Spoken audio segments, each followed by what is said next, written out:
გამარჯობა, მე სოფიო ნაცვლიშვილი ვარ და საქართველოს ნიუსის გუნდთან ერთად ახალ ამბებს წარმოგიდგენთ.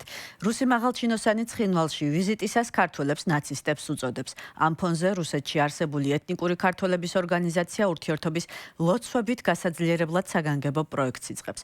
ოკუპირებული სამხრეთ ოსეთიდან დელეგაცია ანტიოქიის პატრიარქმა მიიღო. ოკუპირებული აფხაზეთის დე-ფაქტო მთავრობა კი რამზან კადიროვის ვაჟს აჯილდოებს. დღევანდელ გამოშვებაში ამ და სხვა თემებზე ვისაუბრებთ. ჩვენ ერთად ვებრძოდით ნაციზმს როკის გვირაბშიც, ცხინვალშიც 2008 წელს. რუსეთის პრეზიდენტის ადმინისტრაციის ხელმძღვანელის პირველმა მოადგილემ სერგეი კირიენკომ ოკუპირებულ ცხინვალში პირდაპირ თქვა, რომ რუსები და ოსები საქართველოს წინააღმდეგ მხარდამხარი ბრძოდნენ და დღეს იმავე ძმობას უკრაინის წინააღმდეგ ომში აგრძელებენ. ცხინვალში რუსეთის მიერ საქართველოს ოკუპირებული რეგიონების ეგრეთ წოდებული დამოუკიდებლობის აღიარების მორიგი წლის თავის მისალოცად ჩასულმა რუსმა მაღალჩინოსანმა 2008 წლის აგვისტოს ომი ნაციზმის წინააღმდეგ ბრძოლად წარმოაჩინა. ოკუპირებულ ცხინვალის რეგიონს ის გაზიფიკაციის რუსეთის შიდა პროგრამაში ჩართვასაც დაპირდა და იმავე პირობებს, რომლითაც რუსეთის ფედერაციის სუბიექტები სარგებლობენ. ის რაც მოხდა 18 წლის წინ ჩვენმა ქვეყნებმა, ჩვენმა ხალხებმა ერთად გვერდ მხარდამხარ გააკეთეს. ეს მოვლენები ისე არ განვითარებულა. სამხრეთ ოსეთის დამოუკიდებლობისა და თავისუფლებისთვის ბრძოლა მხოლოდ 5 გმირული დღე არ გაგრძელებულა. ის 2 ათწლეულზე დიდხანს მიმდინარეობდა. ამ თავისუფლებისთვის, ამ დამოუკიდებლობისთვის სისხლი სამხრეთ ოსეთის და რუსეთის გმირებმა დაღვარეს. ჩვენს ერებს, ოს და რუს ხალხს ფაშიზმისა და ნაციზმის გენეტიკური მიუღებლობა აქვთ. ჩვენ ერთად ვებრძოდით ნაციზმს როკის გვირაბში, ცხინვალში 2008 წელს, ვებრძოდით ავდიივკაში, კონსტანტინოვკაში, მაშინ 18 წლის წინაც და ახლაც სპეციალური ოპერაციის ზონაში. რუსი მაღალჩინოსნის მიერ ქართველების ნაცისტებად და ფაშისტებად მოხსენიებასთან დაკავშირებით ჩვენ პოზიციის დაფიქსირება საქართველოს საგარეო საქმეთა სამინისტროს ვთხოვეთ. პასუხი ამ დრომდე არ მიგვიღია. თუ კი ბოჭორიშვილის უწყება განცხადებას გაავრცელებს ან გვიპასუხებს, ჩვენ ინფორმაციას გავაახლებთ. საქართველო არ იღებს 2008 წლის აგვისტოს შემდეგ შექმნილ ახალ გეოპოლიტიკურ რეალობას იმის მიუხედავად, რომ ორი ახალი სახელმწიფოს აღიარება და მათთან ორმხრივად სასარგებლო ურთიერთობის ჩამოყალიბება მისსავე ინტერესებშია. ასე თვლის ოკუპირებული ცხინვალის რეგიონის ეგრეთ წოდებული საგარეო საქმეთა მინისტრი. ახსარ ჯიოვმა ოკუპირებულ აფხაზეთში ეგრეთ წოდებული დამოუკიდებლობის აღიარების დღის აღსანიშნად ყოფნისას თქვა, რომ საქართველოდან ძირითადად პროვოკაციული ელფერის რიტორიკა ისმის. მისი თქმით, საოკუპაციო რეჟიმი თანაბარუფლებიანი დიალოგის მომხრეა. საბრძოლო თანამეგობრობისთვის აჯილდოებს ოკუპირებული აფხაზეთი ჩეჩნეთის ლიდერის რამზან კადიროვის 18 წლის ვაჟს. ჩეჩნეთის ლიდერი წერს, რომ ჯილდო მისმა ვაჟმა მაღალი დონის ურთიერთქმედებისა და თანამშრომლობის გაძლიერებისთვის მიიღო. დაჯილდოება ჩეჩნეთის ქალაქ გუდერმესში ვლადიმერ პუტინის სახელობის სპეციალური დანიშნულების ძალების უნივერსიტეტში გაიმართა, სადაც ძალოვან ქვედანაყოფებს შორის ტაქტიკურ სროლაში საერთაშორისო ჩემპიონატი ჩატარდა. შეჯიბრებაში ოკუპირებული აფხაზეთიდან ჩასული მებრძოლებიც მონაწილეობდნენ. ამავე ცენტრში ამზადებენ მებრძოლებს, მათ შორის უკრაინის წინააღმდეგ ომში გასაგზავნად. ადამ კადიროვმა მედიის ყურადღება პირველად გროზნოში ყურანის დაწვაში ბრალდებული ნიკიტა ჟურაველის ცემის შემდეგ მიიპყრო. ძალადობის ამსახველი ვიდეო მაშინ რამზან კადიროვმა თავად გამოაქვეყნა და დააწერა, რომ შვილის საქციელით ამაყობდა. მას შემდეგ ადამ კადიროვს 20-ზე მეტი ორდენი, медали და საპატიო წოდება აქვს მიღებული და რამდენიმე სახელმწიფო თუ ძალოვან თანამდებობასაც იკავებს. კადიროვის ვაჟის დაჯილდოების პარალელურად აფხაზეთის დე-ფაქტო მთავრობა, როგორც თავად ამბობენ, რუსეთთან კოორდინირებული საგარეო პოლიტიკის ფარგლებში საერთაშორისო არენაზე უფრო აქტიურად ცდილობს წარმოჩენას. სწორედ ამ მიზნით ეგრეთ წოდებული საგარეო საქმეთა სამინისტროს დელეგაცია სირიას ეწვია. დამასკოში მარიონეტული რეჟიმის წარმომადგენლები ანტიოქიის და სრულიად აღმოსავლეთის პატრიარქმა იოანე მე-10 მიიღო. განცხადებაში, რომელსაც ანტიოქიის საპატრიარქო ავრცელებს, საქართველოს ოკუპირებული ტერიტორია აფხაზეთის რესპუბლიკადაა ნახსენები. ოლეგ ბარციცი კი მინისტრად. შეგახსენებთ, სირია, სადაც ანტიოქიის საპატრიარქო მდებარეობს, ოკუპირებული აფხაზეთის დამოუკიდებლობას აღიარებს. საქართველოს ნიუსი ვიზიტთან დაკავშირებით საქართველოს საპატრიარქოს დაუკავშირდა. საზოგადოებასთან ურთიერთობის სამსახურის უფროსი დეკანოზი ანდრია ჯაღმაიძე ამბობს, რომ ამ თემაზე განცხადების გაკეთება დღეს არ იგეგმება. ინფორმაციისთვის მარიონეტული რეჟიმის წარმომადგენლები დამასკოში 63-მე საერთაშორისო ბაზრობასაც ესწრებიან. იქამდე ოლეგ ბარციცმა აფსნი მედიასთან ინტერვიუში თქვა, რომ აფხაზეთს საერთაშორისო ვიზიტებისა და კონტაქტების დროს როგორც ტექნიკურ, ასევე საკონსულტაციო და ანალიტიკურ მხარდაჭერას რუსეთი უწევს. საქართველოს მცდელობა კი შეზღუდოს მათი საგარეო პოლიტიკური აქტივობა უპერსპექტივოა. რას წარმოადგენს ანტიოქიის საპატრიარქო და როგორია მისი ისტორიულ-პოლიტიკური როლი? ამ თემებზე სასაუბროთ ვენის უნივერსიტეტის მკვლევარი თეოლოგი გურამ ლურსმანაშვილი მოვიწვიეთ. გამარჯობა ბატონო გურამ, მადლობა თქვენი დროისთვის. ისტორიულად რას წარმოადგენს ანტიოქიის საპატრიარქო? პირდაპირ ვთქვათ, აქ საერთოდ არაფერია, ვთქვათ, თეოლოგიური საკითხი. ეს მთლიანად არის პოლიტიკური საკითხი, რომელსაც რა თქმა უნდა აქვს თავისი ისტორიული და გეოგრაფიული წინაპირობები, ხო? ჩვენ ცოტა გვიან მოგვიწევს ასვლა ისტორიულად. გაგახსენებთ, რომ ბიზანტიის იმპერიაში არსებობდა 5 საპატრიარქო. და ეს საპატრიარქოები იყვნენ ქალაქების საპატრიარქოები და არა ქვეყნების საპატრიარქოები. შესაბამისად იყო რომი, მეორე რომი, ალექსანდრია, ანტიოქია და იერუსალიმი.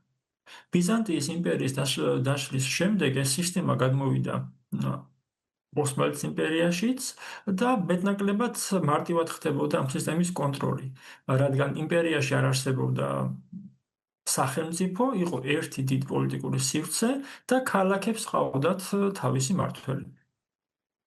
ანტიოქიის საპატრიარქო მისი ცენტრი მდებარეობდა დღევანდელი თურქეთის ტერიტორიაზე.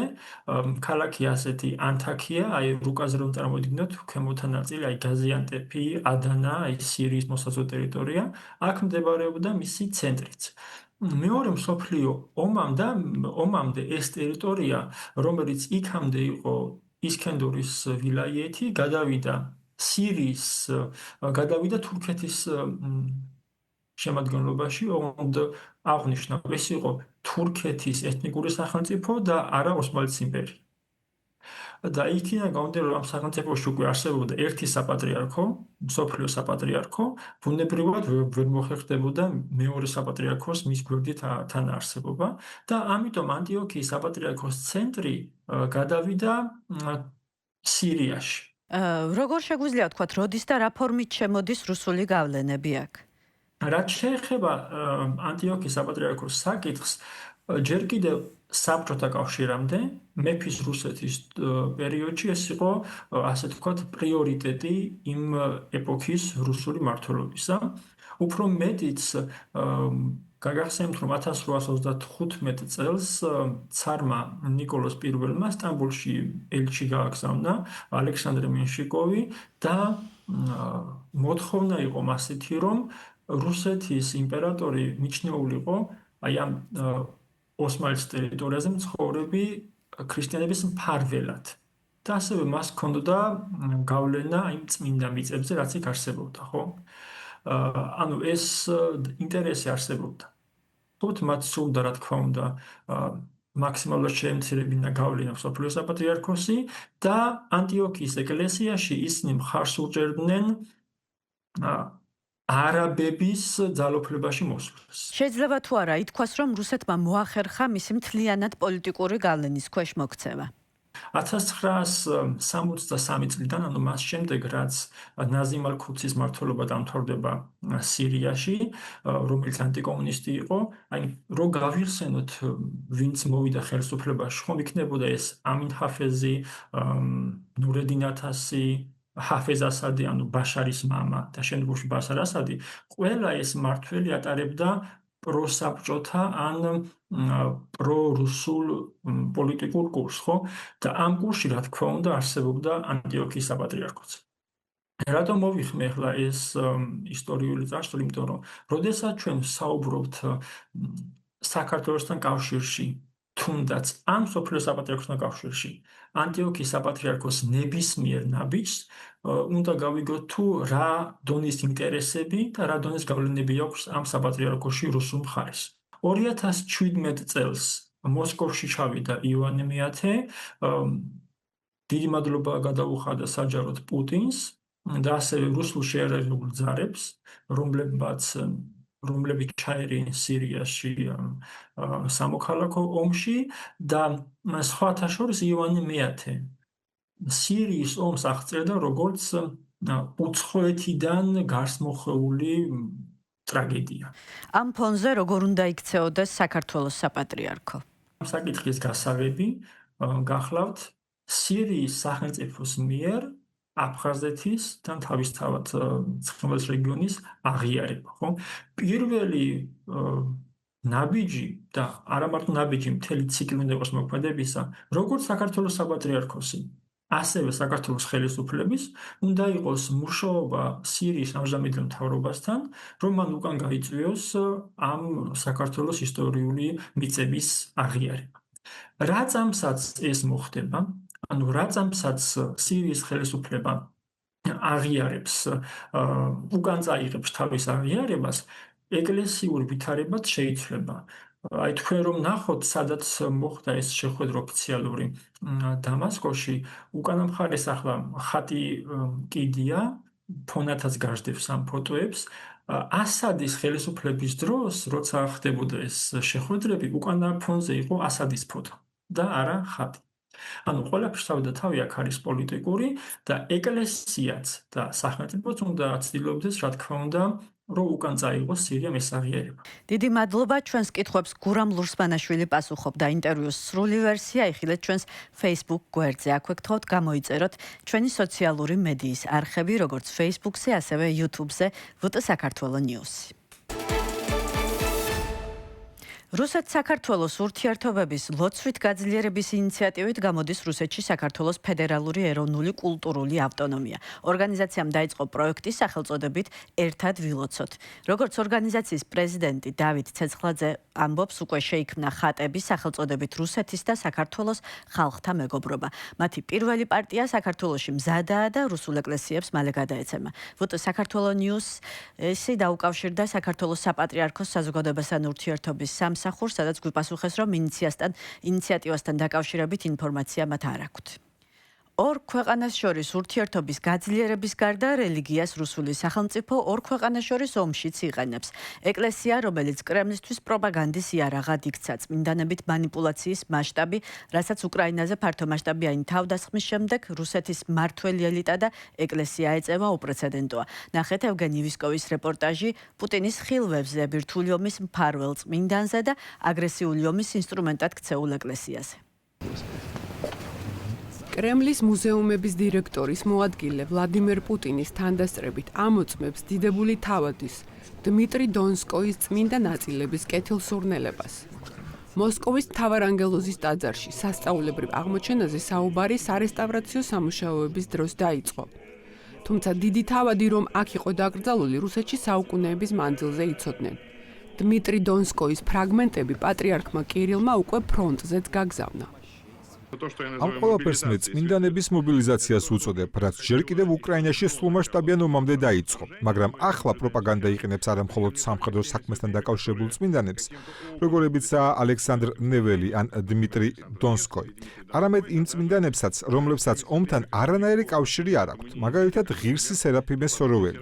მეტიც, რუსეთის საპატრიარქომ ეს წმინდანი ბირთვული იარაღის მფარველად აქცია. მეცნიერებმა, რომლებიც აქ საროვში მუშაობდნენ, შექმნეს ჩვენი რუსული ატომური ბომბი. ეს ყველაფერი მათ შორის ჩვენი ღვთისმოსავი მამის, სერაფიმ საროველის ლოცვით ხდებოდა. ამ რელიგიური ღონისძიებების ფონზე ანონიმურმა ტელეგრამ არხმა, რომელიც თითქოს კრემლის წყაროებთან დაახლოებულია, გავრცელა ისტორია იმის შესახებ, რომ დმიტრი დონსკოის წმინდა ნაწილების შესახებ ვლადიმირ პუტინს უკრაინის წინააღმდეგ ომში გამარჯვების შესახებ ხილვა ჰქონდა. იქნება ამ ისტორიის მიზანი ის არის, რომ პუტინი გარკვეულწილად წმინდანად აქციონ, რამდენადაც ეს პრინციპში შესაძლებელია. ფიქრობ ისინი მალე პუტინის ნაცხს აიღებენ და აღმოაჩენენ, რომ ის დმიტრი დონსკოის შთამომავალია. ფიქრობ რუსეთის მეცნიერები ამას გაუმკლავდებიან. თავად პუტინს უკვე დიდი ხანია აღარერიდება ერის მწყემსის ტონით ქადაგება. ასე რუსეთის პრეზიდენტმა რუსეთის შეიარაღებული ძალების სამხედრო მოსამსახურეების შვილებს ტაძარში შობა მიულოცა. ჩვენ ძალიან ხშირად მოიხსენიებთ უფალს მხსნელად, იმიტომ რომ ის ყველა ადამიანის გადასარჩენად მოვიდა. რუსი მეობრები ხომ უფლის დავალების სწორედ ამ მისიას ასრულებენ. ეკლესიის და სახელმწიფო აპარატის ერთიანობა რუსეთში დიდი ხნის ტრადიციაა. პეტრე პირველმა გააუქმა საპატრიარქო და დააარსა უწმინდესი სინოდი. სტალინმა ოფიციალური სახელმწიფო ათეიზმის 20 წლის შემდეგ 1953 წელს აღადგინა საპატრიარქო სპეცსამსახურების ზედამხედველობის ქვეშ. მოსკოვისა და სრულიად რუსეთის პატრიარქი კირილი ეკლესიის სათავეში მოსვლის შემდეგ არაერთხელ ახსენებდა საბჭოთა წლებში მორწმუნეთა დევნას, თუმცა მოგვიანებით რიტორიკა შეცვალა. ქვეყანაში FSB-ს ძალაუფლება სრულიად აშკარაა, ხოლო FSB არის NKVD-ს, MGB-ს, VCK-ს, ყველა იმ რეპრესიული სპეცსამსახურის სამართალ მემკვიდრე, რომლებიც საბჭოთა რუსეთში დევნას ახორციელებდნენ. და რადგან FSB-ს ოფიცრები, რომლებიც დღეს ქვეყანას მართავენ, თავიანთი წარსულით ამაყობენ, ბუნებრივია ეკლესიას და უპირველეს ყოვლისა თავად პატრიარქ კირილს ერთგვარ უხერხულობას უქმნის ეკლესიის დევნის ხსენება. რელიგიად მცოდნე სერგეი ჩაპნინის ახალ წიგნში მოყვანილია რუსეთის მიერ უკრაინაში სრულმასშტაბიანი შეჭრის დაწყებიდან სასულიერო პირების და მორწმუნეების დევნის 100-ზე მეტი შემთხვევა. ერთ-ერთი ასეთი სასულიერო პირია იოანე ბურდინი, კოსტრომის ოლქის ტაძრის ყოფილი წინამძღვარი. ომის პირველ დღეებში ის უკრაინაში შეჭრის წინააღმდეგ გამოვიდა. მრევლის ერთ-ერთმა წევრმა პოლიციაში დაასმინა. სასამართლომ სასულიერო პირი არმიის დისკრედიტაციისთვის დააჯარიმა. ეკლესიამ კი მას მსახურება აუკრძალა. ჩემთვის ომში მყოფ სასულიერო პირს მხოლოდ ერთი როლი შეიძლება ჰქონდეს. თუ ის დაპირისპირებულ მხარეებს შორის გამოდის, დგება და ამბობს: გონს მოდით, რას აკეთებთ? ჩვენ ქრისტიანები ვართ და ერთმანეთი არ უნდა დავხოცოთ. ახლა იოანე ბურდინი ბულგარეთში ცხოვრობს და მსახურობს. სერგეი ჩაპნინის აზრით განსხვავებული პოზიციის მქონე სასულიერო პირების დევნა პატრიარქ კირილის კურსის ლოგიკური გაგრძელებაა. კირილისთვის იმ ორგანიზაციის იდეოლოგიური ერთიანობა, რომელსაც ის უკვე 2009 წლიდან ხელმძღვანელობს, ერთ-ერთი უმნიშვნელოვანესი ამოცანა იყო, ფაქტობრივად მისი პატრიარქობის პირველი დღეებიდანვე. ამიტომ იმის თქმა, რომ პატრიარქ კირილისთვის სასულიერო პირების ფიზიკური დევნა, ისეთი გამორჩეული თანამედროვე მწყემსების, როგორიც მამა ალექსეი უმინსკია წოდების ჩამორთმევა, ეს მისი პოზიციის სრულიად ბუნებრივი განვითარებაა. ჩაპნინის მონაცემებით ანტისაომარი პოზიციის გამო საეკლესიო სასჯელი სულ მცირე 38 სასულიერო პირს შეეხო. მათგან 17 სასულიერო წოდება ჩამოართვეს. თუმცა საეკლესიო სამართლისთვის მტკიცებულებად იქცა ჩვეულებრივი ძალოვანი სტრუქტურების, პოლიციის და FSB-ს მიერ მოპოვებული მოსმენები და გადაჭერილი მიმოწერის მასალები. კვლევის დასკვნით საეკლესიო და სახელმწიფო რეპრესიები ერთმანეთს ავსებს. საბოლოოდ, FSB აიძულებს ეკლესიას თანამშრომლობას, თუ ეკლესია იყენებს ხელისუფლებისგან მინიჭებულ პრივილეგიას. ვინ არის ამ დევნის ინიციატორი? იცით, ამ კითხვაზე მარტივი პასუხი არ არსებობს. ფიქრობ, დღეს ეს სიმბიოზია და ყველა უკვე ინტუიციურად ნახევარი სიტყვიდან უგებს ერთმანეთს. სახელმწიფო ეკლესიისგან თავისი პოლიტიკის საკრალურ გამართლებას იღებს. ეკლესია საკუთარი ვერტიკალის გაძლიერებას. სულ უფრო რთული ხდება იმის განსაზღვრა, სად იწყება რუსეთის სახელმწიფო და სად მთავრდება რუსული ეკლესია. დღეისთვის სულ ეს იყო. გამოიწერეთ ჩვენი სოციალური მედიის არხები, როგორც Facebook-ზე, ასევე YouTube-ზე, ვოტე საქართველოს ნიუსი. გახსოვდეთ, ჩვენ აქ ვართ ფაქტების სადარაჯოზე და გთავაზობთ თავისუფალ სიტყვას ინფორმირებული არჩევანისთვის.